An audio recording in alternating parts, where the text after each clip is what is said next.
સંકીર્ણ સારો અથવા સવર્ગ સંયોજનો કહે છે. બે જુદા જુદા તત્વ છે, બંને સંપૂર્ણ સ્વતંત્ર અસ્તિત્વ ધરાવે છે. તો IUPAC નામકરણ કરતી વખતે આપણે મધ્યસ્થ ધાતુ આયનનો ઓક્સિડેશન આંક કાઉન્સમાં રોમન શબ્દમાં લખીએ છીએ. બંને વચ્ચે એક લાઈન દોરી અને સરસ મજાના આ સમજાવવા જઈ રહ્યા છીએ, કારણ કે હાઈએસ્ટ ક્વેશ્ચન બોર્ડ રિલેટેડ આ ટોપિકમાંથી બનતા હોય છે. ચલો, પહેલી વસ્તુ, કેમ છો વિદ્યાર્થી મિત્રો? સ્વાગત છે તમારા બધાનું ઇન્ડિયાના most lovable edtech platform call Physics Wallah, અને હું કાર્તિક શાહ તમારું સ્વાગત કરું છું આપણી PW ગુજરાતી યુટ્યુબ ચેનલ પર. યસ બાળકો, આવી ગયા છીએ ફરી એકવાર તમારા માટે ધમાકેદાર લેક્ચર લઈને, અને લેક્ચર છે સમરી લેક્ચર. શેનો છે? ધોરણ 12નું ઇનઓર્ગેનિકના બે જ ચેપ્ટર છે, એ પૈકીનું છેલ્લું ચેપ્ટર જે છે સવર્ગ સંયોજનો, જેનું ઇંગ્લિશ નામ છે કોઓર્ડિનેશન કમ્પાઉન્ડ. તો અગેન બાળકો, આ સમરી લેક્ચર છે, જેમાં આપણે શોર્ટમાં ચેપ્ટરના બધા ટોપિકો વિશે આછો ખ્યાલ આપવા પ્રયત્ન કરીશું. અગેન બહુ જ મહત્વની વાત તમને કહી રહ્યો છું, આ લેક્ચર એના માટે જ છે જેને આખું ચેપ્ટર એક વખત વ્યવસ્થિત ભણી લીધું છે. જે વિદ્યાર્થીઓને ચેપ્ટર ભણવાનું બાકી છે એના માટે કહીએ સમરી લેક્ચર યુઝફુલ રહેશે નહીં. તો જે વિદ્યાર્થીઓ ચેપ્ટર ભણી લીધું છે અને એ લોકો 1 કલાક સવા કલાકની અંદર ક્વિક રિવિઝન કરવા માંગતા હોય તો એના માટેની જ આ સિરીઝ છે. તો ચલો શરૂ કરીએ છીએ. આજે આપણે શું જોવાના છીએ? તો આજે બેટા સવર્ગ સંયોજનો બનવા માટેનો વર્નરનો સિદ્ધાંત ભણીશું. સવર્ગ સંયોજનો દ્વિસાર કરતા કઈ રીતે જુદા પડે છે એની માહિતી લઈશું. સવર્ગ સંયોજનોના અગત્યના પર્યાય પણ સમજીશું. સાથે સાથે બેટા સવર્ગ સંયોજનોનું નામકરણ, સવર્ગ સંયોજનોમાં સમઘટકતા પણ જોઈશું. વળી બેટા આજે સંયોજકતા બંધન સિદ્ધાંત એટલે કે બેટા આપણે VBT પણ જોવા જઈ રહ્યા છીએ આજે. અને બેટા સ્ફટિક ક્ષેત્ર સિદ્ધાંત એટલે કે crystal field theory, valence bond theory અને ક્રિસ્ટલ ફિલ્ડ થિયરી પણ આપણે જોવાના છીએ. અને છેક છેલ્લે ધાતુમાં કાર્બોનિલ બંધ, જેને સિનર્જિક બોન્ડિંગ કહેતા હોઈએ છે, એ શું છે એના વિશેની પણ માહિતી મેળવીશું. તો આજનો ટાર્ગેટ આપણો આ ચેપ્ટરના સમરીમાં આટલા કી પોઈન્ટને રીફર કરાવવાના છીએ. ચલો શરૂ કરીએ. સૌથી પહેલા વર્નરનો સિદ્ધાંત. તો ભાઈ વર્નરે શું કીધું હતું કે ભાઈ સ્વતંત્ર અસ્તિત્વ ધરાવતા હોય એવા 2 કે તેથી વધારે સંયોજનો જોડાણથી બનતા નવા ગુણધર્મોવાળા સંયોજનોને સંકીર્ણ સારો અથવા સવર્ગ સંયોજનો કહે છે. બે જુદા જુદા તત્વ છે, બંને સંપૂર્ણ સ્વતંત્ર અસ્તિત્વ ધરાવે છે, પણ એમના મિક્સિંગથી એક નવું તત્વ બન્યું જે પણ અસ્તિત્વ ધરાવશે ને એના ગુણધર્મો પેલા 2 ઓરિજિન કરતા થોડા જુદા હશે. તો એવા સંયોજનોને સંકીર્ણ સંયોજનો કહે છે. અને આ માટે વર્નર નામના વૈજ્ઞાનિકે એક સિદ્ધાંત આપ્યો જેના 4 મહત્વના કી પોઈન્ટ છે. પહેલો પોઈન્ટ, સવર્ગ સંયોજનોમાં ધાતુઓ 2 પ્રકારની સંયોજકતા એટલે કે વેલેન્સી ધરાવે છે, પ્રાથમિક સંયોજકતા અને દ્વિતીય સંયોજકતા. તમે જાણો છો પ્રાથમિક સંયોજકતા શું છે? એવી સંયોજકતા કે જે આયનીકરણથી, એટલે ભાઈ જ્યારે આયનીકરણ થાય, આયનો છૂટા પડે ત્યારે એ સંયોજકતા વડે જોડાયેલા આયનો છૂટા પડે છે.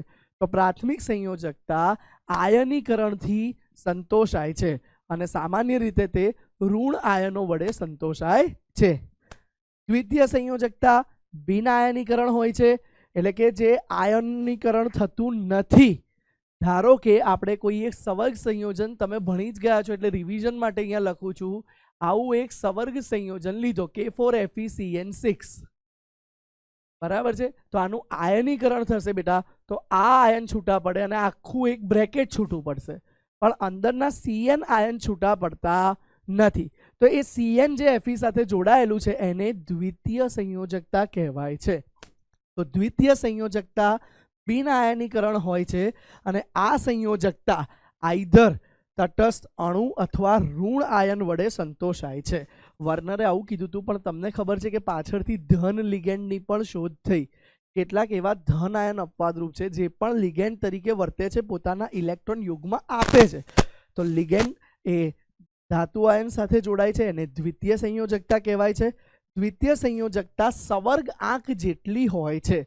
સવર્ગ આંક એટલે કે કોઓર્ડિનેશન નંબર, જેટલા આ રીતે લિગેન્ડ જોડાય ધાતુ આયન સાથે એ સંખ્યાને સવર્ગ આંક કહે છે.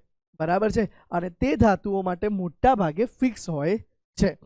હવે કે છે આયનોનો સમૂહ કે જે ધાતુ સાથે દ્વિતીયક બંધથી જોડાય છે એમને જુદી જુદી સવર્ગાંક અનુરૂપ લાક્ષણિકતા ગોઠવણી ધરાવે છે. એટલે ધાતુ આયનની આજુબાજુ આ જે લિગેન્ડ ગોઠવાય છે એની અવકાશમાં સ્પેસિફિક ગોઠવણી હોય છે. તો આ હતા બાળકો વર્નરના સિદ્ધાંતના કી પોઈન્ટ્સ. હવે આગળ જોઈએ કે ભાઈ દ્વિસાર એટલે ફરક શું અને સવર્ગ સંયોજનો એટલે શું. બેટા દ્વિસાર એટલે શું? બે જુદા જુદા સારો અથવા સંયોજનો ભેગા થઈ એક મોટું સંયોજન એવું બનાવે જે પોતાના બધા ગુણધર્મ દર્શાવે. ફોર એક્ઝામ્પલ, આ પોટાશ એલમ જુઓ તમે, K2SO4 into Al2SO4 thrice into 24H2O. તો આ સંયોજનમાં તમને પોટેશિયમના ગુણધર્મ પણ મળશે, તમને SO4-2 ની લાક્ષણિકતાઓ પણ મળશે, તમને Al+3 ની લાક્ષણિકતા પણ મળશે. એટલે કે જેટલા જોડાયા છે એ બધાની લાક્ષણિકતા બતાવે છે. ત્યારે સંકીર્ણ સંયોજનોમાં જે સંયોજનો જોડાયેલા છે એ બધાની લાક્ષણિકતા નહીં આવે. જુઓ K4FeCN6 જે છે એનું જ્યારે બેટા આયનીકરણ થશે ત્યારે બેટા 4K+ મળ્યો, સાથે સાથે બેટા FeCN6 -4 મળે છે. તો જુઓ આ જે આયન મળ્યો આના આયનીકરણથી આપણને K+ ની કસોટી તો મળશે પણ બેટા આપણને અહીં Cn- ની કસોટી મળતી નથી. કેમ કે એ કોઓર્ડિનેશન બ્રેકેટ એટલે કે સવર્ગ સંયોજકના કૌંસની અંદર છે, દ્વિતીય સંયોજકતા છે જે આયનીકરણ દ્વારા છૂટી પડતી નથી. બોલો ક્લિયર છે? પહેલી વસ્તુ, માત્ર ઘન અવસ્થામાં હશે દ્વિસાર જે પોટાશ એલ્યુમ જેવા હશે, જ્યારે સવર્ગ સંયોજનો પ્રવાહી અને ઘન એમ બંને અવસ્થામાં હોય છે. બીજો પોઈન્ટ, જલીય દ્રાવણમાં સંપૂર્ણ રીતે આયનીકરણ પામશે. દ્વિસારમાં જેટલા આયન હોય એ બધા છૂટા પડે. ધારો કે ઉપરના આયનની વાત કરો તો એ K+ ની કસોટી પણ આપશે, Cl- ની પણ આપશે, Mg+2 ની પણ આપશે. જેટલા આયન છે બધાની કસોટી આપે. જ્યારે દ્વિતીયક સંયોજનતાનું વિયોજન થતું નથી, એટલે કે જુઓ FeCN6 છે તો એ છૂટું પડતું નથી, એ દ્વિતીયક સંયોજકતા છે. હા, પ્રાથમિક વાળી છૂટી પડે છે. બોલો ક્લિયર છે? નજર નાખી લો. આ હતો દ્વિસાર અને સવર્ગ સંયોજનો વચ્ચેનો તફાવત. ચલો બાળકો, હવે આપણે આગળ જોઈએ નેક્સ્ટ પોઈન્ટ. નેક્સ્ટ પોઈન્ટ છે સવર્ગ સંયોજનો માટે કેટલાક અગત્યના પર્યાય.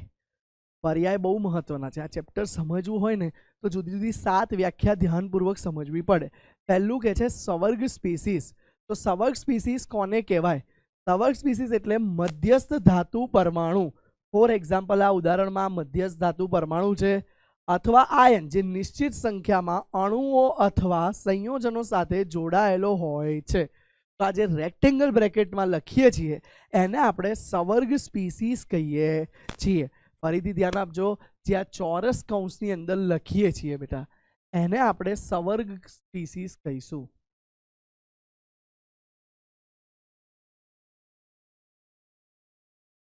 બરાબર છે? એને આપણે સવર્ગ સ્પીસીસ કહીશું. ડન. જુઓ NiCO4 છે તો એમાં કાઉન્ટર આયન, આગળ પાછળ કોઈ આયન નથી, તો એ પોતે આખું સવર્ગ સ્પીસીસ થઈ ગયું. એ જ રીતે PtCl2Na3 સવર્ગ સ્પીસીસ થઈ ગયું. FeCN6 4- એ પણ સવર્ગ સ્પીસીસ છે. ક્લિયર છે? તો જે ધાતુ આયન એની આસપાસના લિગેન્ડને જે કાઉન્સથી બતાવીએ એને સવર્ગ સ્પીસીસ કહેવાય છે. મધ્યસ્થ પરમાણુ. મધ્યસ્થ પરમાણુ એટલે શું ભાઈ? આ જે સવર્ગ સ્પીસીસમાં જે ધાતુ આયન મુખ્ય છે જેની આસપાસ લિગેન્ડ જોડાય છે એને મધ્યસ્થ પરમાણુ કહે છે. જુઓ સવર્ગ સ્પીસીસમાં આવેલા પરમાણુ કે આયન જેની આસપાસ નિશ્ચિત સંખ્યામાં આયનો કે સમૂહો ચોક્કસ ભૌમિતીય ગોઠવણીમાં બંધિત હોય છે તો તે પરમાણુ કે આયનને શું કહેવાય છે? મધ્યસ્થ પરમાણુ આયન કહે છે. ફોર એક્ઝામ્પલ, આ એક ઉદાહરણ જુઓ સવર્ગ સ્પીસીસનું, NiCl2H2O4. એમાં તમારો નિકલ જે છે એ મધ્યસ્થ પરમાણુ છે. એ જ રીતે COClNH3 માં કોબાલ્ટ અને FeCN6 3- માં Fe. અનુક્રમે આ રીતે સવર્ગ સ્પીસીસમાં મધ્યસ્થ પરમાણુ આવેલા છે. બાળકો જે મધ્યસ્થ પરમાણુ હોય છે ને એ એની આસપાસ આવેલા ઋણ આયન અથવા તટસ્થ પરમાણુ પાસેથી ઇલેક્ટ્રોન સ્વીકારે છે. હવે તમે ભણી ગયા છો કે જે અણુ કે સ્પીસીઝ ઇલેક્ટ્રોન સ્વીકારે એને આપણે લુઈસ એસિડ કહેતા હોઈએ છીએ. તો માટે આ મધ્યસ્થ પરમાણુ અથવા આયન લુઈસ એસિડ તરીકે જાણીતો બને છે. ચાલો નેક્સ્ટ ડેફિનેશન જોઈએ આપણે, એ છે લિગેન્ડ. આપણે હમણાં જ વાત કરી કે સવર્ગ સ્પીસીઝમાં રેક્ટેંગલ બ્રેકેટમાં ધાતુ આયન સાથે જે જોડાય છે 6 કે 4 કે વોટેવર, એ સ્પીસીઝને આપણે લિગેન્ડ તરીકે ઓળખીએ છીએ. જે ધાતુ આયનને ઇલેક્ટ્રોન આપે છે અને ધાતુ આયન બેટા ઇલેક્ટ્રોન સ્વીકારે છે. પણ બેટા ધ્યાન આપજો, કયા ગુમાવતા નથી. હા, એમની વચ્ચે કયો બંધ બને છે જે ટીક કર્યો છે આપણે લખી દઈએ. એ બંધ હોય છે બેટા સવર્ગ સહસંયોજક બંધ. સવર્ગ સહસંયોજક બંધ. બોલો ક્લિયર છે આટલી વસ્તુ? તો આ જે સવર્ગ સહસંયોજક બંધ બનાવે છે તો એમાં જે ઇલેક્ટ્રોન આપનાર હોય છે, મધ્યસ્થ પરમાણુ આયન સાથે બંધિત આયનો અથવા અણુઓ જે ઇલેક્ટ્રોન યુગમાં આપે છે. હવે બેટા લિગેન્ડ ઇલેક્ટ્રોન યુગમાં આપે છે તો તમે લિગેન્ડને લુઈસ બેઝ કહી શકો. બરાબર છે બેટા? તો લિગેન્ડનું વર્ગીકરણ જોઈ લઈએ. લિગેન્ડનું વર્ગીકરણ બે રીતે મુખ્ય થાય છે. એક તો વીજભારના આધારે અને બીજું છે દંતીયતા. દંતીયતા એટલે કે કેટલા ઇલેક્ટ્રોન યુગ્મ આપે છે એને દંતીયતા કહેવાય. એના આધારે વર્ગીકરણ થઈ શકે, અથવા તો વીજભાર. તો વીજભારના આધારે વર્ગીકરણ જોઈ લો. તટસ્થ લિગેન્ડ. તટસ્થ લિગેન્ડ એટલે એવા લિગેન્ડ જેની પર કોઈ વીજભાર હોતો નથી, ધન પણ નહીં ઋણ પણ નહીં. તો પ્રશ્ન થાય કે સર એ કયો ઇલેક્ટ્રોન આપશે? તો એ તેની પાસે રહેલા અબંધકારક ઇલેક્ટ્રોન યુગ્મ આપે છે. ફોર એક્ઝામ્પલ પાણી. તમે જાણો છો કે પાણીમાં H2O O પાસે 2 અબંધકારક ઇલેક્ટ્રોન યુગ્મ છે. અથવા એમોનિયા વિચારો, તો એમાં બી તટસ્થ અણુ છે પણ નાઇટ્રોજન પાસે ઇલેક્ટ્રોન યુગ્મ છે અબંધકારક, એ એનું દાન કરે છે. તો એવા લિગેન્ડને તટસ્થ લિગેન્ડ કહેવાય છે. હવે એનાયોનિક. એનાયોનિક એટલે કે ઋણ વીજભારિત. તો ઋણ વીજભારિત લિગેન્ડ તરીકે હેલોજન લઈ શકો, સાયનાઇડ લઈ શકો, જે ઋણ વીજભારિત છે અને જેની પાસે ઇલેક્ટ્રોન પેર એક્સ્ટ્રા છે. તો એ ઇલેક્ટ્રોન પેરનું દાન કરી શકે છે, એટલે એને એનાયોનિક લિગેન્ડ તરીકે ઓળખવામાં આવે છે. હવે વાત કરીએ કેટાયોનિક. બેટા કેટાયોનિક અપવાદ છે. કેટાયોનિક લિગેન્ડ તરીકે મોસ્ટ કોમનલી NO+ વપરાય છે. તો જેમાં એ ધન હોવા છતાં પણ અબંધકારક ઇલેક્ટ્રોન યુગ્મનું દાન કરી શકે છે. એ સિવાય હવે દંતીયતાના આધારે લિગેન્ડનું વર્ગીકરણ જોઈએ. તો એક દંતીય લિગેન્ડ, તો જે લિગેન્ડ પોતાની પાસે રહેલા એક ઇલેક્ટ્રોનનું દાન કરે, કોઈ બી હેલોજન અથવા અમોનિયા અથવા અમાઇન, તે બધા પોતાની પાસે રહેલા એક ઇલેક્ટ્રોન પેરનું દાન કરે છે, તો એને એક દંતીય લિગેન્ડ કહે છે. દ્વિદંતીય લિગેન્ડમાં આપણે EN લખતા હોઈએ છીએ. EN એટલે બેટા ઇથેન 1,2 ડાયઅમાઇન. તમે જોઈ શકો છો અહીંયા ઇથેન 1,2 ડાયએમાઇનમાં નાઇટ્રોજન 2 હોય છે અને બંને પાસે લોન પેર હોય છે. ક્લિયર છે બેટા? એ સિવાય બેટા બહુદંતીય લિગેન્ડમાં 2 કરતાં વધારે લોન પેર હોય છે. તો એનું ઉદાહરણ મોસ્ટ કોમનલી આપણે લેતા હોઈએ છીએ EDTA, ઇથિલિન ડાયઅમાઇન ટેટ્રા એસિટેટ, જેની પાસે મુખ્યત્વે 6 ઇલેક્ટ્રોન પેર હોય છે. 6 ઇલેક્ટ્રોન પેર હોય છે. બરાબર બેટા? અને એ 6 સાઇડથી ડોનેટ કરી શકે છે. એનું સ્ટ્રક્ચર બી બહુ સિમ્પલ છે, જોઈ લો એક વખત. CH2 CH2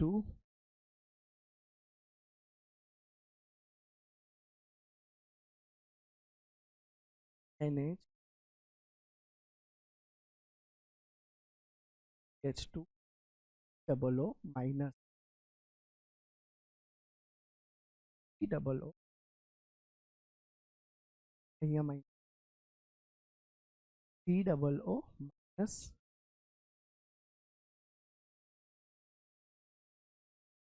જુઓ આ વાસ્તવમાં આ 6 જગ્યાએથી C ડબલ O માઇનસ વાળા 2, 2, 4, 5 ને 6, 6 ટર્મિનલ એવા છે જ્યાંથી એ લોન પેર આપી શકે છે.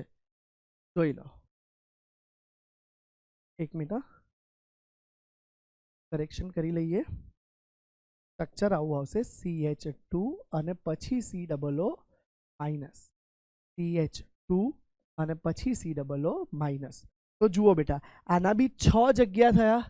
એ 6 જગ્યાએથી ડોનેટ કરી શકે છે, એટલે એને ષટદંતીય લિગેન્ડ પણ કહેવાય છે, જે બહુદંતીય લિગેન્ડમાં એનો સમાવેશ થાય છે. એ સિવાય બેટા નીચે આપેલું છે ફ્લેક્સીડેન્ટેડ લિગેન્ડ.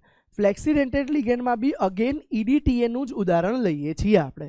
ફ્લેક્સીડેન્ટેડનો મતલબ શું છે? એની પાસે 6 સાઇટ આપવા માટે અવેલેબલ છે, પણ એ જરૂર હોય ત્યારે 5 બી આપી શકે છે, 4 બી આપી શકે છે. એટલે 6 દર વખતે આપે એવું જરૂરી નથી. તો એવા લિગેન્ડને બેટા ફ્લેક્સીડેન્ટેડ લિગેન્ડ કહેવાય. ફ્લેક્સીડેન્ટેડનો મતલબ ફ્લેક્સિબલ છે બેટા, એ 1-2 પેર પણ આપી શકે છે, 3 પેર, 4 પેર, 5 પેર કે 6 પેર આપી શકે છે. એટલા માટે એને ફ્લેક્સીડેન્ટેડ લિગેન્ડ તરીકે ઓળખાય છે. હવે જોઈએ બેટા એમ્બીડેન્ટેડ લિગેન્ડ. બેટા એમ્બીડેન્ટેડ એટલે શું? એની પાસે 2 સાઇટ અવેલેબલ હોય છે, એ બેમાંથી કોઈ બી સાઇટથી ડોનેટ કરી શકે છે. ફોર એક્ઝામ્પલ SCN સાઇનેટો અને NCS થાયોસાઇનેટો. S થી પણ જોડાઈ શકે, N થી પણ જોડાઈ શકે છે. એ જ રીતે બેટા NO2 અને ONO, તો એ N થી બી જોડાઈ શકે છે, N થી બી. એટલે એક જ લિગેન્ડમાં 2 સાઇડ છે, પણ એ બેમાંથી કોઈ બી એક સાઇડથી જોડાઈ શકે છે, તો એને એમ્બીડેન્ટેડ લિગેન્ડ કહે છે. એટલે કે 2 સાઇડ અવેલેબલ છે, પણ જોડાશે કોઈ પણ એક અલગ અલગથી. તો આના આધારે સમઘટકતા બી આવશે, જે આગળ જોઈશું. બોલો, ક્લિયર છે બેટા લિગેન્ડનું વર્ગીકરણ અને લિગેન્ડ એટલે શું? હવે નેક્સ્ટ ડેફિનેશન જોઈએ, જે છે સવર્ગ આંક. સવર્ગ આંકને ઇંગ્લિશમાં કોઓર્ડિનેશન નંબર કહેવાય છે. સંકીર્ણ સંયોજનમાં ધાતુ આયન, જે મેટલ આયન વચ્ચે હોય છે બેટા, એ કેટલા લિગેન્ડ જોડે જોડાય છે? એ કેટલા લિગેન્ડ સાથે જોડાય છે, એ સંખ્યાને બેટા એનો સવર્ગાંક કહે છે. તો જુઓ, લિગેન્ડ કે દાતા પરમાણુ પાસેથી કેટલી રીતે સીધી રીતે બંધિત થાય છે, એ સંખ્યાને બેટા સવર્ગાંક કહેવાય છે. ફોર એક્ઝામ્પલ NiNH3 જેમાં નિકલ ધાતુ આયન 4 એમોનિયમ લિગેન્ડ સાથે જોડાયેલો છે, તો એ કેસમાં એનો સવર્ગાંક કેટલો થઈ જશે? 4 થશે. પણ બેટા PtCl6 તમે જોઈ શકો છો, એમાં પ્લેટિનમ 6 લિગેન્ડ સાથે જોડાયેલો છે, તો એનો સવર્ગાંક 6 થઈ જશે. ક્લિયર છે? હવે જુઓ, અહીંયા ધ્યાન આપજો. FeC2O4 થ્રાઇસ, C2O4 એટલે કે ઓક્ઝેલેટ આયન છે, અને એ દ્વિદંતીય છે. તો ભલે 3 છે, C2O4 થ્રાઇસ છે, પણ એ દરેક 2 સાઇડથી જોડાય છે, એટલે કુલ ધાતુએ બંધ કેટલા બનાવ્યા છે? તો 6 છે. એટલા માટે એમાં 6 સવર્ગાંક હોય છે. એ જ રીતે EN, બેટા EN ને તમે ઇથેન 1,2 ડાઇનઅમાઇન કહેવાય છે.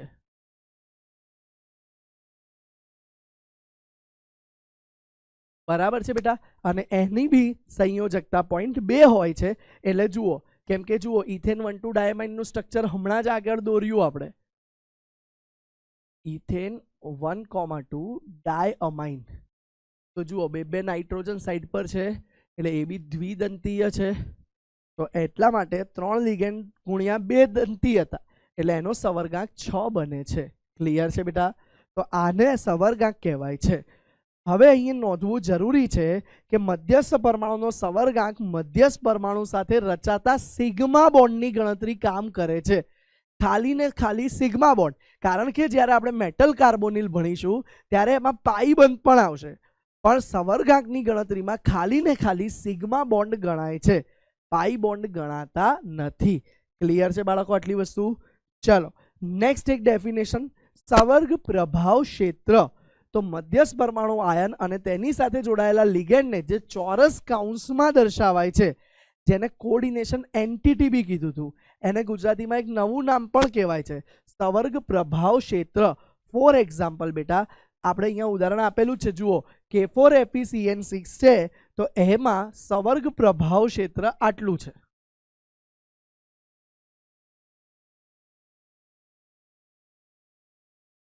અને બેટા આ આગળ છે એને ઇંગ્લિશમાં સહાયક આયન, ગુજરાતીમાં સહાયક આયન કહીશું, ઇંગ્લિશમાં કાઉન્ટર આયન કહેવાય છે, જે સંયોજકતા પૂર્ણ કરવામાં મદદ કરે છે.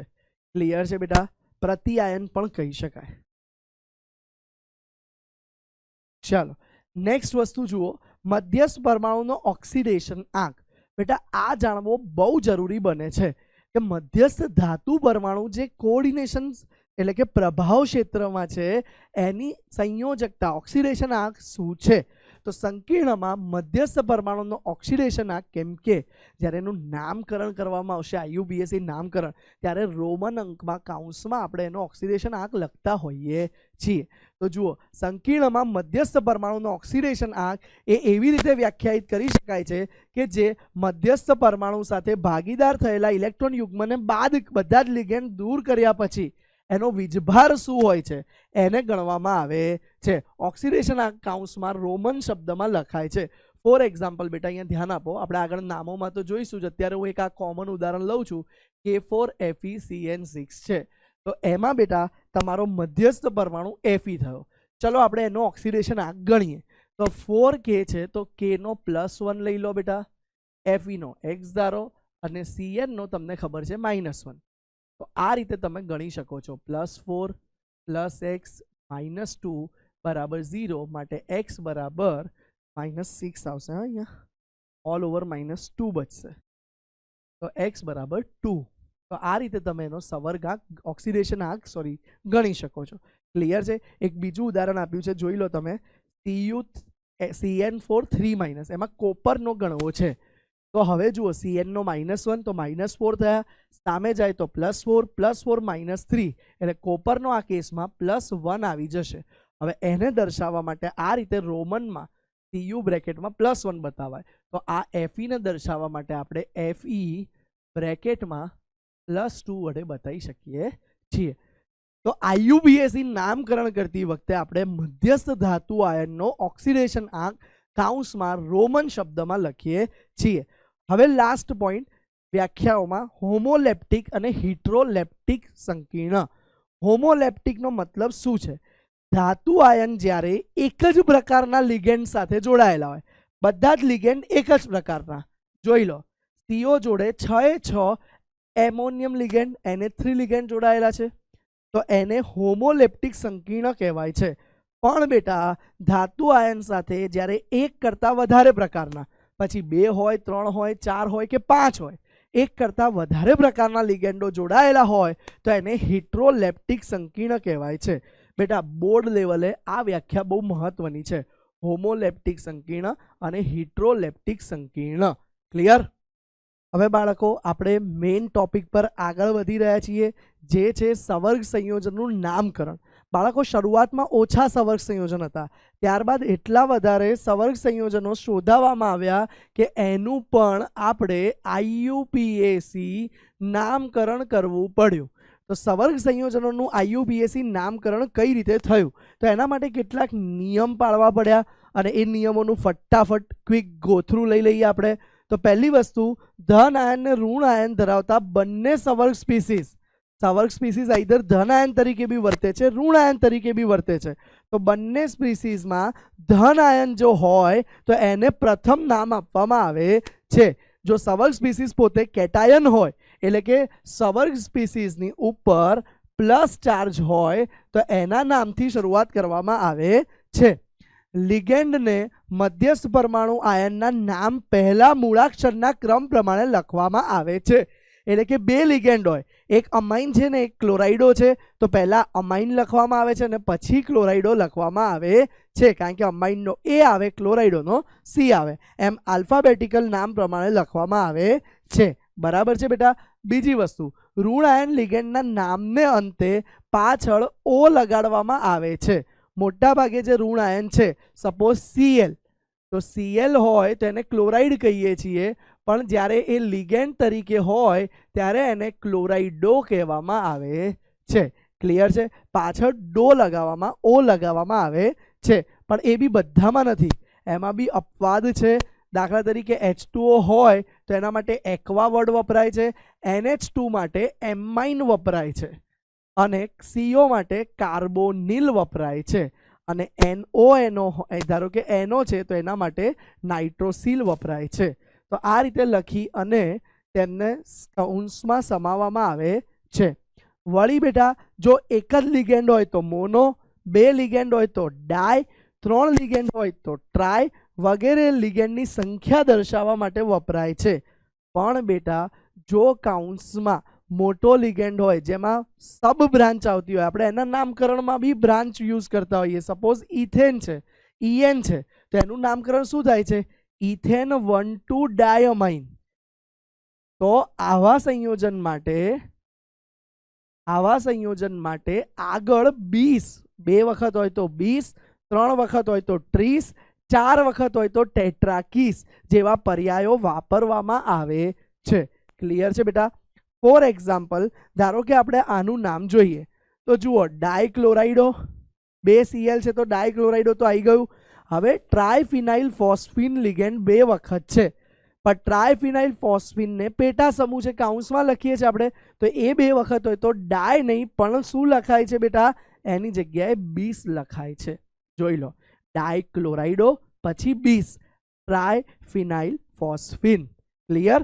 અને પછી જોઈ લો ધાતુ આયન કયો છે? નિકલ, તો નિકલ લખવામાં આવે છે. તો આ રીતે નામકરણ થાય છે. નેક્સ્ટ નિયમ, ધન આયન, ઋણ આયન અથવા તટસ્થ સંવર્ગ સ્પીસીઝમાં ધાતુનો ઓક્સિડેશન આંક ગણવો પડે અને કૌંસમાં રોમનમાં લખવામાં આવે છે. જો મેટલનો ઓક્સિડેશન આંક 0 હોય તો 0 મેટલના નામ પછી, કોપર કૌંસમાં 0, નિકલ કૌંસમાં 0. જો 0 આવે તો ધારો કે કોપરનો ઓક્સિડેશન આંક +1 આવે તો કૌંસમાં રોમનમાં +1 લખવામાં આવે છે. ધારો કે આયરન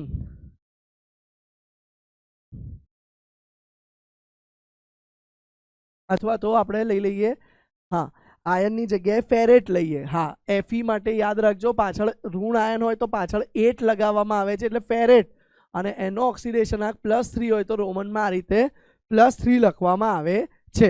તો હવે જોઈ લો, જો સંકીર્ણ ધન આયન હોય તો ધાતુના નામ પ્રમાણે જ નામ લખવામાં આવે.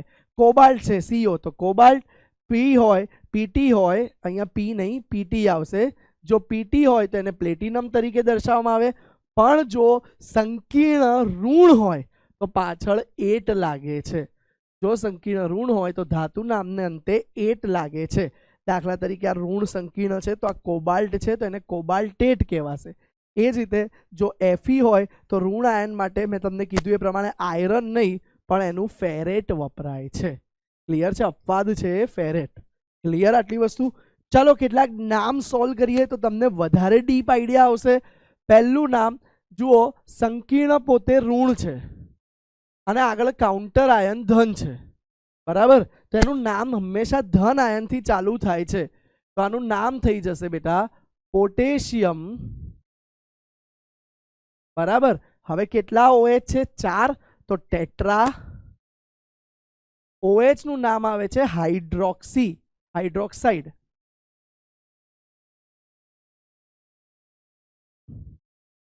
તો જોઈ લો, પોટેશિયમ, હવે કોર્ડિનેશનનું નામ ચાલુ કર્યું, ટેટ્રા હાઇડ્રોક્સાઇડ અને ઝિંક ધાતુ છે. હવે જુઓ, જ્યારે ઋણ હોય તો તમને ખબર છે કે પાછળ 8 લખાય છે એટલે કે ઝિંકેટ. ક્લિયર છે? હજુ એક વસ્તુ બાકી રહી, કાઉન્સમાં એનો ઓક્સિડેશન આંક લખવો.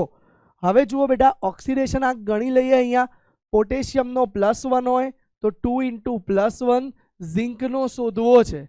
OH નો -1 હોય અને આખાની ઉપર કોઈ ચાર્જ નથી, કાઉન્ટર આયન છે એટલે 0. તો જુઓ, આ X બરાબર તમને +2 મળે છે, માટે અહીંયા રોમનમાં 2 લખવું પડશે. ડન છે બેટા? તો આ રીતે એનું નામકરણ થાય છે. ચલો નેક્સ્ટ નામકરણ જોઈ લઈએ આપણે. તો COCl2 EN2Cl, આ વખતે ભાઈ કોઓર્ડિનેશન એન્ટિટી પોઝિટિવ છે, આગળ છે, તો આપણે શરૂઆત ત્યાંથી નામ લખવાની કરવી પડશે. તો પહેલા ક્લોરાઇડો આવશે, પછી 20 વાળું આવશે. તો પહેલા લખી દઈએ આપણે આનું ડાયક્લોરાઇડો,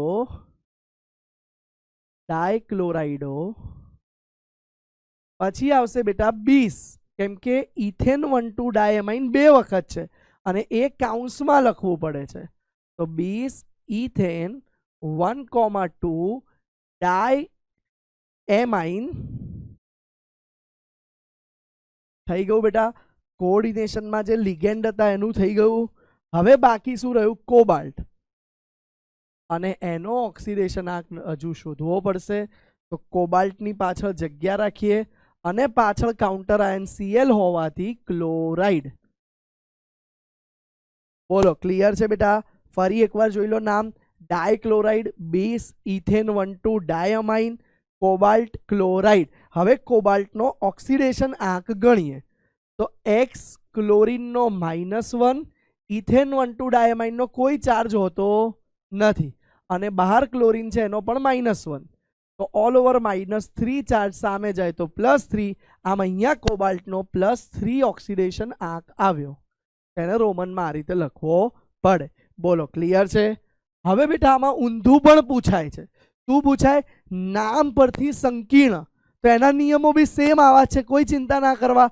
ચલો ચાલુ કરીએ. જુઓ, ટેટ્રા કાર્બોનિલ. કાર્બોનિલ એટલે CO. તો 4 વખત છે તો હું લખી દઉં છું CO4 time. Tetra carbonyl nickel, તો નિકલનું NI અને ઓક્સિડેશન આંક 0 આપ્યો છે. તો બસ સંકીર્ણ થઈ ગયું, કેમ કે કાર્બોનિલનો કોઈ વીજભાર નથી, તો નિકલનો બી 0. ડન છે. એ જ રીતે નેક્સ્ટ કરીએ. ચલો, ડાયઅમાઇન. હવે ડાયઅમાઇન કે એમાઇન બંને એક જ છે, કારણ કે ઇંગ્લિશ મીડિયમના પેપરમાં AMINE લખાય છે. તો એ બંને એક જ છે, અમાઇન કહો એમાઇન કહો.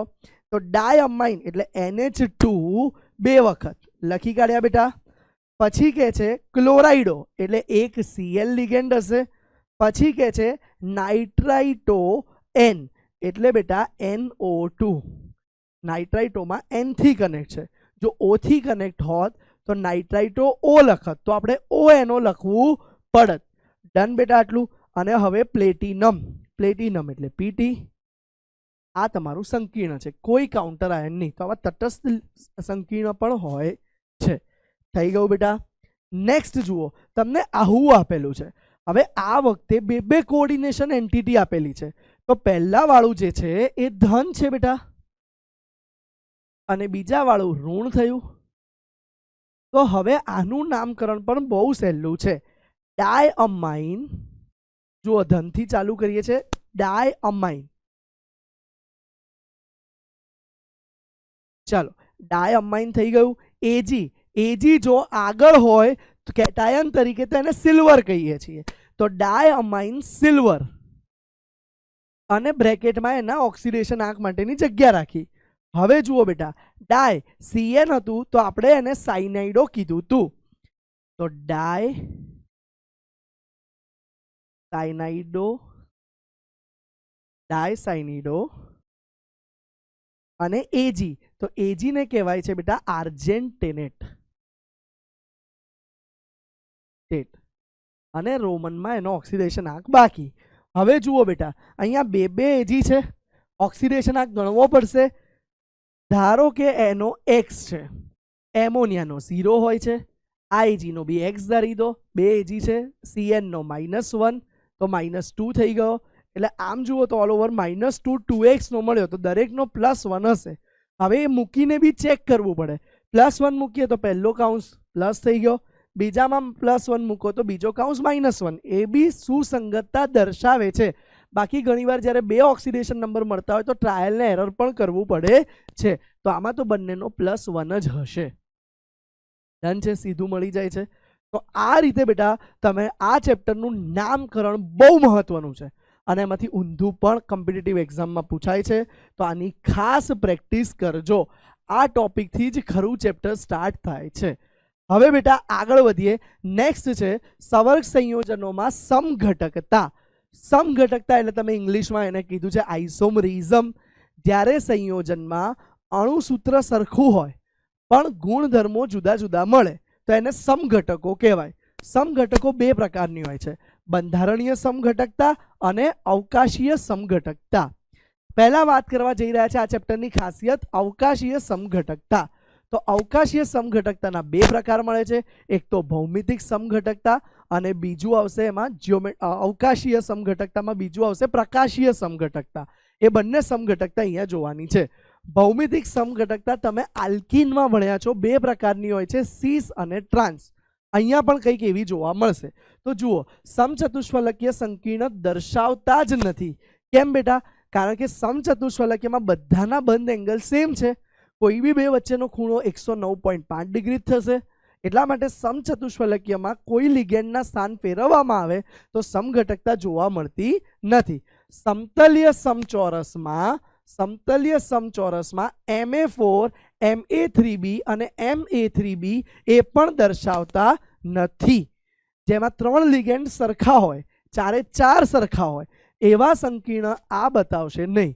હવે 4માંથી 3 સરખા હોય તો કોઈ એકની પોઝિશન ગમે ત્યાં બદલો, રેફરન્સ એંગલ સેમ થશે, એટલે એ દર્શાવતા નથી. હવે પોઈન્ટ પર આવીએ છીએ તો સર બતાવે છે કોણ?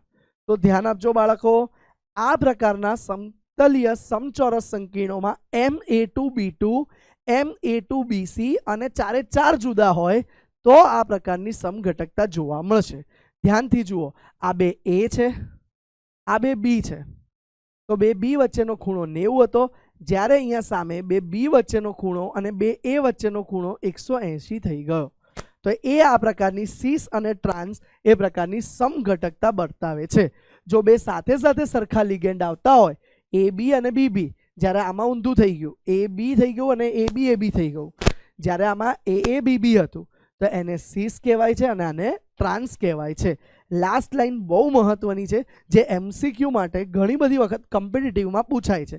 જ્યારે મેટલ આયન સમતલીય સમચોરસ આકાર હોય અને 4 લિગેન્ડ જુદા જુદા હોય તો એમાં રેફરન્સીસ વાઇઝ ટોટલ 3 સમઘટક મળે છે, જેમાં 2 સીસ અને 1 ટ્રાન્સ હોય છે. આ પોઈન્ટ ખૂબ મહત્વનો છે. બરાબર છે? ચલો હવે આગળ જોઈએ ભૌમિતિક સમઘટકતામાં જ. બરાબર છે? જોઈ લો, ભૌમિતિક સમઘટકતાની જ વાત ચાલે છે અને એમાં ધારો કે હવે લિગેન્ડ અષ્ટફલકીય છે. તો સમતલીય સમચોરસ તો જોઈ લીધું આપણે, અને એમાં પણ જો દ્વિદંતીય કિલેટિંગ લિગેન્ડ હોય, બરાબર છે, તો એ આ પ્રકારની અવકાશીય સમઘટકતા પણ દર્શાવે છે. સીસ અને ટ્રાન્સ તમે જોઈ શકો છો. જો 3 લિગેન્ડ સાથે હોય, 4 જોઈ લો, A અને બીજા 2 સાથે છે તો એને સીસ કીધું. અને જો બેટા 3 વચ્ચે કોઈ એક આવી જાય, ધારો કે આ AA છે, પણ જોઈ લો અક્ષિસ પર વચ્ચે 2 B આવી ગયા તો એને ટ્રાન્સ કહેવાય છે. પણ હવે જ્યારે જો 3:3 હોય, બેટા બહુ મહત્વની વસ્તુ, A મેટલ એની જોડે A3B3 પ્રકારનું હોય તો એ 2 પ્રકારની બતાવે છે, ફેશિયલ અને મેરિડિયન. ફેશિયલ મેરિડિયન શું છે? જો 3 A સાથે અને 3 B સાથે તો એને ફેશિયલ કહેવાય છે. અને બેટા મેરિડોનિયલ એટલે શું અથવા મેરિડિયન એટલે શું? તો એમાં બેટા 2 A વચ્ચે B આવી જાય છે. સપોઝ આ 2 B છે તો વચ્ચે એક A આવી ગયો. ઇન શોર્ટ 3 A કે B સળંગ આવતા નથી તો એને મેરિડિયનલ કહેવાય છે. તો આમ આપણને બેટા 2 પ્રકારની સમઘટકતા મળી, સીસ અને ટ્રાન્સ. અને બીજી કઈ મળી બેટા ભૌતિકમાં? ફેશિયલ અને મેરિડેનિયલ. હવે વાત કરીએ પ્રકાશીય સમઘટકતા. પ્રકાશીય સમઘટકતા તમે ભણ્યા છો, ધ્રુવીભૂત પ્રકાશનું આઈધર જમણી બાજુ અથવા ડાબી બાજુ કોણાવર્તન કરે સંયોજન, તો એ પ્રમાણે એને લીવો અને ડેક્સ્ટ્રો કહેવાય છે. જમણી બાજુ કરે તો એને ડેક્સ્ટ્રો, ડાબી બાજુ કરે તો એને લીવો કહેવાય છે. તો હવે પ્રકાશીય સમઘટકતા મોટા ભાગે અષ્ટફલકીય સંકીર્ણો દર્શાવે છે કે જેમાં એટલીસ્ટ એક દ્વિદંતીય અથવા બહુદંતીય લિગેન્ડ હોય. તો અષ્ટફલકીય સંકીર્ણ જેમાં બહુદંતીય લિગેન્ડ હોય તે મોટા ભાગના પ્રકાશ ક્રિયાશીલ છે. તમે ઉદાહરણ જોઈ શકો છો, અહીંયા CO જોડે 3 EN છે, જે EN દ્વિદંતીય છે, અને એનું મિરર ઇમેજ તમે જુઓ તો એ ઓપોઝિટલી મળે છે. તો એક લીવો હોય તો બીજો ડેક્સ્ટ્રો હોય છે. સર લીવો કયો અને ડેક્સ્ટ્રો કયો એ શું બંધારણ જોઈને કહી શકાય? ના બાળકો, લીવો અને ડેક્સ્ટ્રોની ઓળખ બંધારણ પરથી થઈ શકતી નથી, એ માત્ર પ્રયોગ પરથી જાણી શકાય છે. હા, પણ કયું સર સંયોજન અવકાશીય સમઘટકતા અથવા પ્રકાશીય સમઘટકતા દર્શાવશે કહેવું હોય તો બેટા યાદ રાખો, જો અષ્ટફલકીય સંકીર્ણ હોય અને કોઈ એક દ્વિદંતીય કે બહુદંતીય લિગેન્ડ હોય તો એ આ પ્રકારની પ્રકાશીય સમઘટકતા દર્શાવશે જ. કેમ કે તમે ધ્યાનથી જોશો તો આ 2 સમઘટકો એકબીજા પર અધ્યારોપિત થઈ શકતા નથી, માટે એ બંને સમઘટકો દર્શાવે છે. અને બીજા કેસમાં તમે અહીંયા જોઈ શકો છો, જોઈ લો. તો હવે આ બી છે PTEN2Cl2, બરાબર છે, જે તમે જોઈ શકો છો કે બંનેના ઇમેજીસ એકબીજા પર અધ્યારોપિત થઈ શકતા નથી. એટલે કોઈ બી એક ડેક્સ્ટ્રો હશે, કોઈ બી એક લીવો હશે. અને લીવો ડેક્સ્ટ્રોની માહિતી માત્ર પ્રયોગો પરથી મળે છે. ક્લિયર છે બાળકો? તો આ હતી તમારી અવકાશીય સમઘટકતા, પતી ગઈ. હવે વાત કરીએ બંધારણીય સમઘટકતા. અણુસૂત્ર સરખા, પણ ખાલી અવકાશમાં ગોઠવણી નહીં, હવે બંધારણ જુદા જુદા હશે. તો એવી સમઘટકતાને બંધારણીય સમઘટકતા કહેવાય છે. અને બંધારણીય સમઘટકતામાં આપણે 4 સમઘટકતા જોવા જઈ રહ્યા છીએ. પહેલી સમઘટકતા છે એમાં બંધન સમઘટકતા. બંધન સમઘટકતા શું છે? જે બંધન સમઘટકતા છે એ એમ્બિડેન્ટેડ લિગેન્ડ બતાવે છે. એમ્બિડેન્ટેડ લિગેન્ડ યાદ કરો, મેં તમને સમજાવ્યું હતું. CN થી પણ જોડાઈ શકે, N થી પણ જોડાઈ શકે, NO2 N થી પણ જોડાઈ શકે, ONO તરીકે પણ જોડાઈ શકે, SCN સાઇનેટો, NSC થાયોસાઇનેટો. તો આ બધા લિગેન્ડ એમ્બિડેન્ટેડ લિગેન્ડ છે, જેમાં અણુઓ તો બધા સરખા જ છે, પણ જોડાવાની જગ્યા બદલાઈ જાય છે. તો જુઓ એક એક્ઝામ્પલ. ધારો કે CONH3NO2Cl2 છે, એનો કલર લાલ હોય છે, કેમ કે એમાં અહીંયા તમે જોઈ શકો છો કે N થી જોડાય છે, બરાબર છે. જ્યારે જો N થી જોડાય, સોરી, તો એ પીળા રંગનું સ્વરૂપ હોય છે, બરાબર. અને જો O થી જોડાય તો એ લાલ રંગનું સ્વરૂપ મળે છે. તો આ રીતે બેટા આપણને જુદા જુદા સ્વરૂપ મળી શકે. અને એ બંને જે અલગ અલગ જોડાય છે ને એના સમઘટકો કહેવાય છે. અને એ સમઘટક બંધન સમઘટકતા કહેવાય છે. હવે જોઈએ બેટા બીજી સમઘટકતા, જે છે સવર્ગ સમઘટકતા. આ પ્રકારની સમઘટકતા ત્યારે ઉદ્ભવશે જ્યારે બેટા ધાતુ આયનો સાથે ધનભારિત અને ઋણ વીજભારિત સ્પીસીઝ વચ્ચે લિગેન્ડની અદલા બદલી થાય. એટલે કે ધ્યાનથી જુઓ, આ એક સંકીર્ણ આખું છે. એમાં બેટા આગળ આ ધન વીજભારિત છે, તેની જોડે NH3 લાગેલો છે, અને પાછળ બેટા CO જોડે CN લાગેલો છે, એ ઋણ વીજભારિત છે. હવે શું થયું બેટા? એ અદલા બદલી થઈ અને સંકીર્ણ આવું બન્યું. તો જુઓ, આ સંકીર્ણમાં હું અહીંયા નીચે લખું છું, આનું સમઘટક કયો બન્યો? એમાં CR છે એની જગ્યાએ ત્યાં કોબાલ્ટ આવી ગયો. તો હવે ધન વીજભારિત કોબાલ્ટ થઈ ગયો બેટા, અને ઋણ વીજભારિત લિગેન્ડમાં ક્રોમિયમ આવી ગયો. તો આ સંકીર્ણ, આ બંને કમ્પાઉન્ડને એકબીજાના સવર્ગ સમઘટકો કહેવાય છે. બોલો, ક્લિયર છે? એ ક્યારે થાય? જ્યારે ધન આયન ને ઋણ આયન બંને સંકીર્ણ હોય ત્યારે આવી સમઘટકતા જોવા મળે છે. નેક્સ્ટ છે બેટા આયનીકરણ સમઘટકતા અને દ્રાવક મિશ્રણ સમઘટકતા. આયનીકરણ સમઘટકતા બહુ સરળ છે. જ્યારે જે કાઉન્ટર આયન જે જોડાયેલો છે, જે પ્રતિ આયન તમે કહો છો, ત્યારે એ પ્રતિ આયન પણ જો એઝ અ લિગેન્ડ બનવા માટે સક્ષમ હોય, એટલે કે એ એઝ અ લિગેન્ડ પણ જોડાઈ શકતો હોય, ત્યારે આ પ્રકારની સમઘટકતા દર્શાવે છે. જુઓ, એ સમઘટકતામાં શું થાય છે એ જુઓ. ધારો કે આ એક સંકીર્ણ છે, એમાં બહાર Br છે. હવે Br પોતે પણ અંદર આવીને લિગેન્ડ તરીકે જોડાય અને SO4-2 બહાર જતો રહ્યો, કાઉન્ટર આયન, બરાબર છે. તો આમાં શું થયું બેટા? Br જે પહેલા કાઉન્ટર આયન હતો એ અંદર જતો રહ્યો, અને હવે કાઉન્ટર આયન કોણ બની ગયું? SO4. તો એ બંને કાઉન્ટર આયન તરીકે જોડાવા માટે અને લિગેન્ડ તરીકે જોડાવા સક્ષમ હોય ત્યારે આવી સમઘટકતા જોવા મળે છે. નેક્સ્ટ છે દ્રાવક મિશ્રણ સમઘટકતા. મોસ્ટલી આ સમઘટકતા પાણીના કિસ્સામાં જોવા મળે છે, અને એને જળયોજિત સમઘટકતા પણ કહે છે. કેમ કે પાણી છે એ કાઉન્ટર આયન તરીકે બી રહી શકે છે, અને બેટા એ લિગેન્ડ તરીકે પણ વર્તી શકે છે. તો જોઈ શકો છો તમે, અહીંયા ધ્યાન આપજો. ધારો કે બેટા CrH2O6 અને 3 ક્લોરીન બાર કાઉન્ટર આયન છે. તો હવે બેટા અહીંયા એક ક્લોરીન અંદર હોય અને પાણીનો એક અણુ બહાર હોય, તો આ બંનેનો કલર જુદો જુદો મળે છે. ઉપરનાનો કલર જાંબલી છે, જ્યારે નીચેનાનો ભૂખરો લીલો કલર જોવા મળે છે. તો બેટા એ કાઇન્ડ ઓફ કહી શકો તમે આયનીકરણ સમઘટકતાનો જ પ્રકાર છે, પણ એ મોસ્ટલી પાણીમાં જ જોવા મળે, એ દ્રાવક તરીકે હોય છે એટલા માટે. ક્લિયર છે બેટા?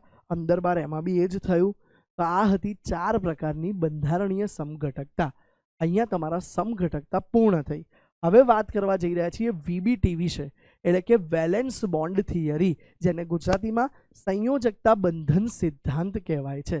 બાળકો, આ સિદ્ધાંત કેટલીક અભિધારણાઓ પર આધારિત છે અને એમાં કહે છે કે લિગેન્ડ પાસે સહેલાઈથી આપી શકે તેવા ઇલેક્ટ્રોન યુગ્મ હોવા જોઈએ.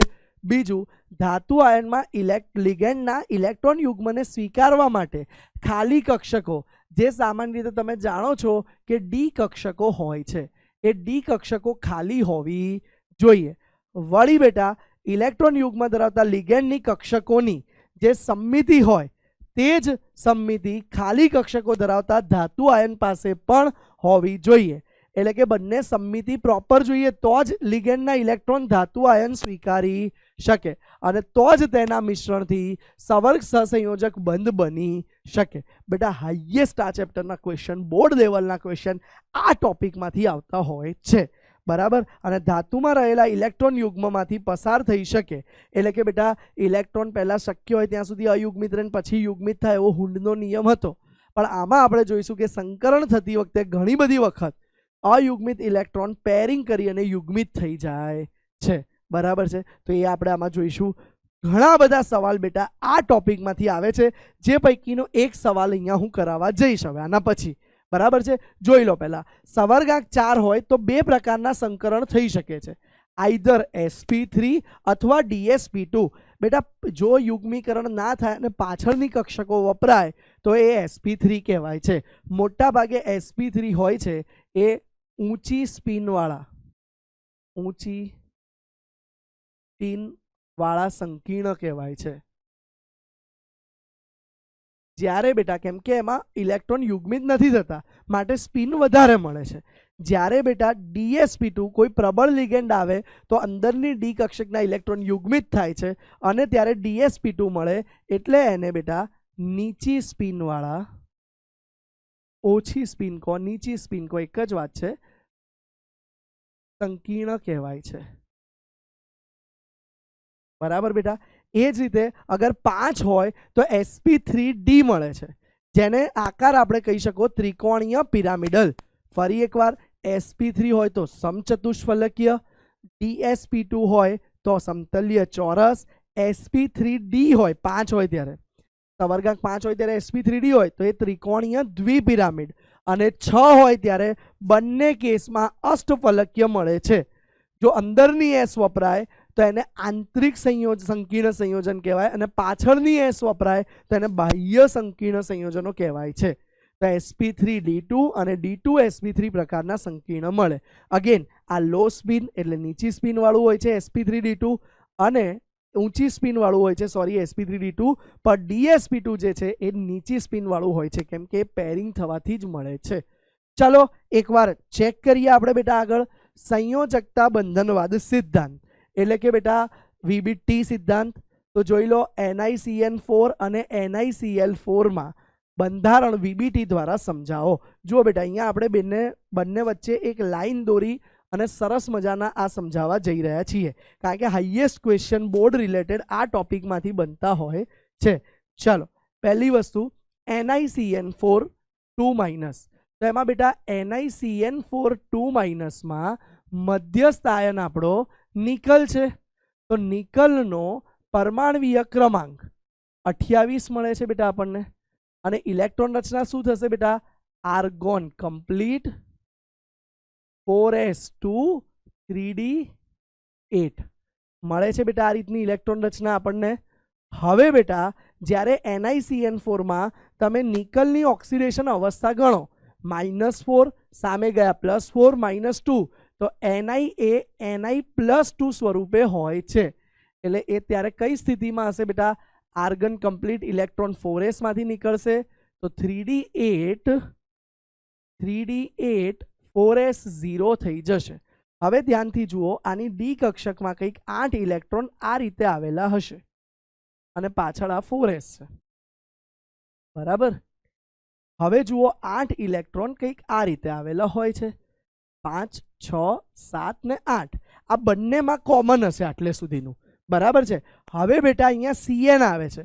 આગળ જતા તમે ક્રિસ્ટલ ફિલ્ડ થિયરી પરથી એક શ્રેણી તારવશો, જેને સ્પેક્ટ્રોસ્કોપિક શ્રેણી કહેવાય છે.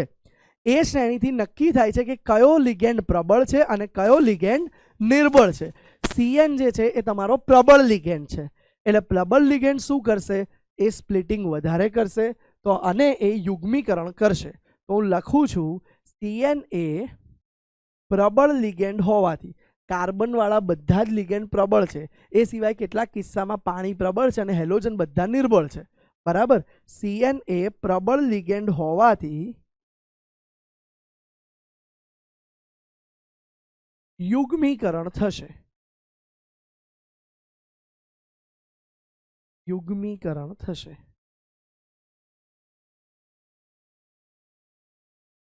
હવે જુઓ બેટા, યુગ્મીકરણ થતા આપણી પાસે બાકી શું રહ્યું?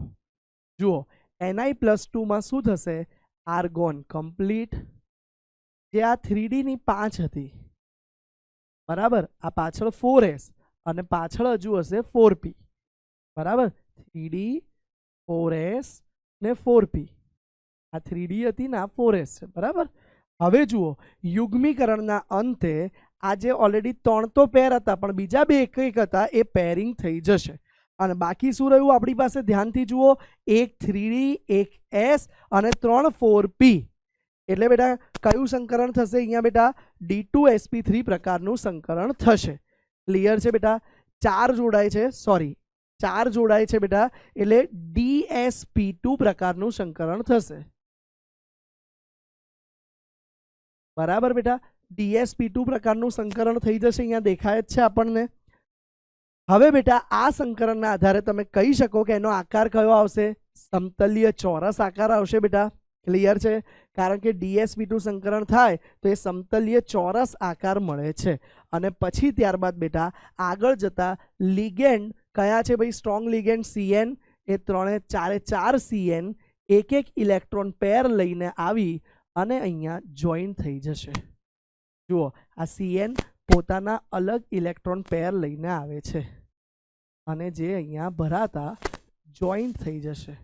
બરાબર. પછી આ અલગ નહીં રહે, પછી આ કક્ષક એક જ બની જશે. DsP2 બધી સેમ બની જશે, પણ એ ખાલી અહીંયા બતાવ્યું છે આપણે કે આ રીતે જોઈન થઈ જશે અને એનો આકાર મળી જશે બેટા સમતલીય સમચોરસ આકાર.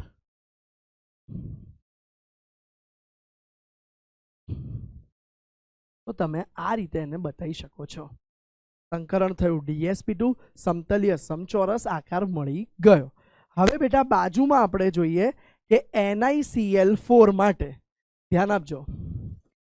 NiCl4 2- માટે તો એમાં બી બેટા સેન્ટ્રલ એટમનું લખી દઉં ફરી એકવાર. નિકલ છે, Z28 છે, કન્ફિગરેશન સિમ્પલ થશે, આર્ગન કમ્પ્લીટ 4s2 3d8. બરાબર. પણ અગેન આમાં પણ નિકલનો ઓક્સિડેશન નંબર Ni+2 હશે, એટલે કે આર્ગન કમ્પ્લીટ 3d8 4s માંથી 2 ઇલેક્ટ્રોન ગયા. હવે જુઓ, આની કક્ષકો પણ આપણે બતાવી દઈએ બેટા. તો 3d થઈ ગઈ, જેમાં 5 કક્ષકો છે, તમે જોઈ શકો છો. પાછળ 4s થયું બેટા. હવે જુઓ બેટા, તો 3d માં 8 ઇલેક્ટ્રોન કંઈક આવી રીતે રહેલા હતા. હવે એનું પેરિંગ થશે નહીં, કેમ કે બેટા અહીંયા જે Cl છે લખું છું, ધ્યાન આપજો. Cl એ નિર્બળ લિગેન્ડ છે. મેં કીધું બધા જ હેલોજન નિર્બળ છે. બરાબર. CN એ નિર્બળ લિગેન્ડ છે, માટે યુગ્મીકરણ થશે નહીં. બરાબર છે બેટા. CN નિર્બળ લિગેન્ડ છે એટલે યુગ્મીકરણ થયું નહીં. આ 2 એમને એમ રહેશે. ધ્યાનથી જુઓ. હવે બેટા આજે તમારી D ની 5 કક્ષકો હતી. ધ્યાનથી જોજો. આજે આપણી D ની 5 કક્ષકો હતી. પાછળ એક 4s હતી અને પાછળ 3 4p હતી. 3d 4s અને 4p. હવે બેટા એમાં બધામાં અહીંયા સુધી આ ઇલેક્ટ્રોન જે ભરાયેલા હતા એ રહે છે. તો હવે ખાલી કઈ છે બેટા? એક S અને 3p, તો sp3 સંકરણ થશે બેટા. અને નીચે એનાથી બનેલી 4 સંકૃત કક્ષકો બતાવી દઉં, જે sp3 સંકૃત કક્ષકો હશે. બરાબર બેટા. આ હતું એકલું Ni+2 નું બંધારણ. હવે બેટા તમારા નોલેજ માટે બતાવી દઉં, NiCl4 આમાં જગ્યા નથી એટલે બતાવ્યું નહોતું, એકમાં બતાવ્યું. અહીંયા જોઈ લઈએ. NiCl4 કઈ રીતે બને છે જુઓ. આર્ગોન કમ્પ્લીટ, પછી વચ્ચે આવી ગયું 3d8 અને આ પાછળ sp3 સંકૃત કક્ષકો બની ગઈ. હવે અહીંયા આ sp3 સંકૃત કક્ષકોમાં એક એક Cl પોતાના ઇલેક્ટ્રોન યુગ્મ લાઈ અને જોડાઈ જાય છે અને એ sp3 સંકરણ કરતા બેટા સમચતુષ્ફલકીય આકાર મળશે. કેવું મળે છે જોઈ લો, સમચતુષ્ફલકીય. Ni જોડે એક Cl ઉપર, એક આગળ આવતો આ રીતે, અને બેટા આ એક પાછળ આવતો હશે. બરાબર, સમચતુષ્ફલકીય મળે છે. વળી બેટા જોઈ લો, અહીંયા કોઈ અયુગ્મિત ઇલેક્ટ્રોન નથી, કેમ કે પેરિંગ થઈ ગયું. જ્યારે અહીંયા અયુગ્મિત ઇલેક્ટ્રોન હોવાથી આ સંયોજન અનુચુંબકીય છે, જ્યારે આ પ્રતિચુંબકીય મળે છે. જો અયુગ્મિત ઇલેક્ટ્રોન હાજર હોય તો અનુચુંબકીય. તો તમે કહી શકો અહીંયા NiCl4 કયું મળે છે આપણને, જુઓ ભાઈ, આ અનુચુંબકીય, અને આમાં બેટા અયુગ્મિત ઇલેક્ટ્રોન ન હોવાથી પ્રતિચુંબકીય. બરાબર છે બેટા. વળી બેટા હવે આપણે અહીંયા તમને VBT સમજ પડી ગઈ હશે. એના પછી નેક્સ્ટ થિયરી આવે છે, જે છે ક્રિસ્ટલ ફિલ્ડ થિયરી, જેને સ્ફટિક ક્ષેત્ર સિદ્ધાંત કહેવાય છે. બેટા જે આગળ આપણે VBT ભણ્યા એની કેટલીક લિમિટેશન હતી કે ભાઈ VBTમાં કયો પ્રબળ કયો નિર્બળ એની વાત નથી થઈ. ક્યારે અનુચુંબકીય બનશે, ક્યારે પ્રતિચુંબકીય ખબર ના પડી. ચુંબકીય ગુણધર્મ અને રંગ વિશે પણ માહિતી ના મળી. ચલો, ડી કક્ષકમાં ઇલેક્ટ્રોન છે તો એ રંગ આપે છે, પણ કેમ રંગ આપે છે, આ બધા જવાબો VBT આપી શકતી નથી. એટલે CFTI VBT અનુમાનો પર આધારિત હતી. CFT પણ એ રીતે અનુમાનો પર આધારિત જ રહેશે. CFTમાં એવું માનવામાં આવ્યું ધાતુ આયન પણ એક બિંદુ ચાર્જ છે અને આસપાસ જોડાવનાર લિગેન્ડ પણ બિંદુ ચાર્જ છે.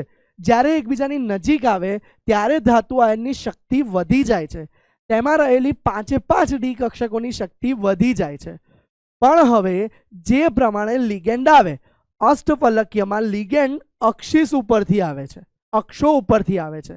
તો એના કારણે શું થાય છે, 3 અક્ષ પર રહેલી કક્ષકો, જે ડીની 5 કક્ષકો હોય છે, DXY, DYZ, DZX, જે સમતલમાં છે, અને 2 કક્ષકો અક્ષ પર રહેલી છે, DX² - Y² ને DZ². તો અષ્ટફલકીય સંકીર્ણમાં જ્યારે લિગેન્ડ 90 ડિગ્રીના ખૂણા પરથી આવે છે તો એ અક્ષ ઉપર આવે છે. તો અક્ષ પર રહેલી 2 કક્ષકોની ઉર્જા વધી જાય છે અને એ ઉપર જતી રહે છે, જે EG નામથી ઓળખાય છે. બરાબર. અને 3 સમતલમાં રહેલી કક્ષકો એની ઉર્જા ઘટી જાય છે અને તે T2G નામથી ઓળખાય છે. ક્લિયર છે બેટા? આ સ્પ્લિટિંગ માટેની જે એનર્જી હોય એને ડેલ્ટા O કહેવાય છે. ઓક્ટાહેડ્રલ માટેની એનર્જી એટલે અષ્ટફલકીય માટે ડેલ્ટા O. જે 2 ઉપર ગઈ એની એનર્જી નોર્મલ એનર્જી કરતાં 3/5 ડેલ્ટા O જેટલી વધી જાય છે. જે નીચે આવી એની એનર્જી 2/5 ડેલ્ટા O જેટલી ઘટી જાય છે. સ્ફટિક ક્ષેત્ર સિદ્ધાંતમાં આપણને કહે છે કે વીક હોય કે સ્ટ્રોંગ, દરેક લિગેન્ડ આનું સ્પ્લિટિંગ કરે છે. જે લિગેન્ડ સ્પ્લિટિંગ વધારે કરી દે, મોટું કરી દે છે, એ લિગેન્ડને સ્ટ્રોંગ કહેવાય. જે ઓછું કરે એને વીક કહેવાય છે. એના આધારે આખી એક શ્રેણી બનાવવામાં આવી છે. શ્રેણી એટલી ઇમ્પોર્ટન્ટ નથી, તમારી NCERTમાં આપેલી છે.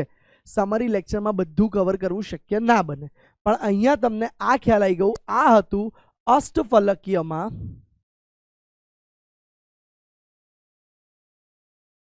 સંકીર્ણમાં થતું સ્પ્લિટિંગ.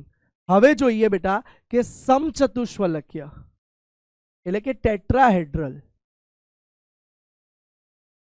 તો એ સંકીર્ણમાં સ્પ્લિટિંગ કઈ રીતે થાય છે તો એમાં થોડું ફરક પડશે.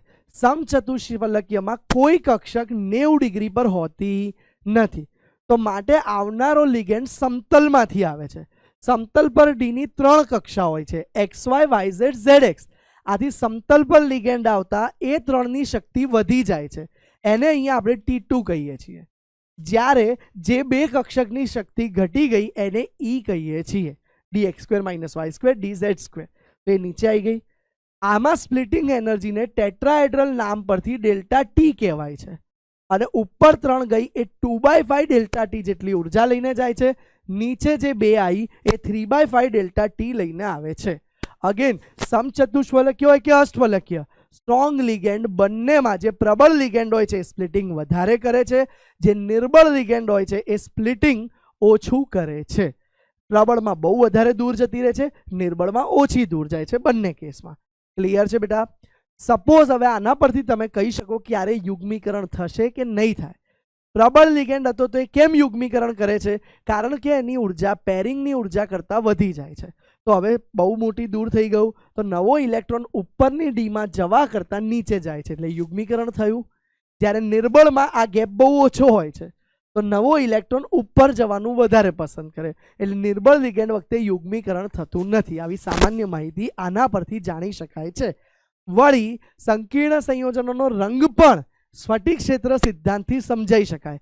કેમ કે બેટા જ્યારે ઇલેક્ટ્રોન અહીંયા નીચી શક્તિમાં હોય તો એ ઉર્જા મેળવી ઊંચી શક્તિમાં જાય છે. ઉર્જા મેળવી ઊંચી શક્તિ સ્તરમાં ગયા પછી લાંબો સમય રહેશે નહીં એટલે ફરી પાછા એ ઉર્જા ગુમાવીને નીચે આવે છે અને આ જ્યારે ઉર્જા ગુમાવીને નીચે આવે ત્યારે દ્રશ્ય પટમાં દેખાય તેવી આવૃત્તિવાળી શક્તિ મુક્ત કરે છે, જેથી આપણને સંકીર્ણ સંયોજનો મોટા ભાગે રંગીન દેખાય છે. ક્લિયર છે બેટા? હવે લાસ્ટ ટોપિક આ ચેપ્ટરનો જોઈ લઈએ, જે છે ધાતુ કાર્બોનિલ બંધન. મેટલ કાર્બોનિલ બોન્ડિંગ બહુ અગત્યનો છે કારણ કે બેટા આ બંધને એક વિશિષ્ટ નામ આપવામાં આવે છે જેને સિનર્જિક બંધન અથવા સંકર્મી બંધન કહેવાય છે. શું છે સંકર્મી બંધન? જનરલી બેટા ધાતુ આયન કાર્બોનિલ લિગેન્ડ પાસેથી સિગ્મા બંધ બનાવે છે, પરંતુ આ ધાતુ પાસે ઘણી બધી અંદર ભરાયેલી ડી કક્ષકો હોય છે જે પહેલેથી ઇલેક્ટ્રોનથી ભરાયેલી છે. જોઈ લો, અંદર ભરાયેલી ડી કક્ષકો પહેલેથી હોય છે. હવે આ કાર્બોનિલમાં તમે 11th સ્ટાન્ડર્ડમાં કાર્બન મોનોક્સાઇડનું MOT ડાયાગ્રામ જોયો હતો જેને મોલેક્યુલર ઓર્બિટલ ડાયાગ્રામ કહેવાય, જેમાં તમને ખબર છે કે એની પાઈ સ્ટાર કક્ષકો ખાલી હોય છે, બંધ પ્રતિકારક કક્ષકો ખાલી હોય છે. તો હવે બેટા ધાતુના ઇલેક્ટ્રોન ઊંધી દિશામાં જઈ અને પાઈ બંધ બનાવે છે. તો આ સિગ્મા બંધ છે એ કાર્બોનિલ કાર્બનમાંથી અબંધકારક ઇલેક્ટ્રોન યુગમાં ક્યાં દાખલ થવાથી? ધાતુ આયનમાં દાખલ થવાથી બને છે. પણ પાઈ બંધ એ ધાતુની ભરેલી ડી કક્ષકમાંથી કાર્બન મોનોક્સાઇડની ખાલી બંધ પ્રતિકારક કક્ષક એટલે કે પાઈ સ્ટાર કક્ષકમાં જવાથી બને છે. અને વાસ્તવમાં એક બંધ બનવાની જગ્યાએ બીજો એક્સ્ટ્રા પાઈ બંધ બને છે, જેના લીધે સિગ્મા બંધ મજબૂત થાય છે પાઈ બંધના કારણે, અને સિગ્મા બંધના કારણે પાઈ મજબૂત થશે. બંને એકબીજાને સપોર્ટ કરે છે. આ ટેકાવાળા બંધને ધાતુ લિગેન્ડ વચ્ચેના બંધ એ સિનર્જિક અસર, બંને એકબીજાને ટેકો આપે છે એ ઘટનાને સિનર્જિક અસર કહેવાય છે. અને આ બંધને સિનર્જિક બોન્ડ કહેવાય છે, જે અહીંયા નીચે વ્યવસ્થિત બતાવ્યો છે.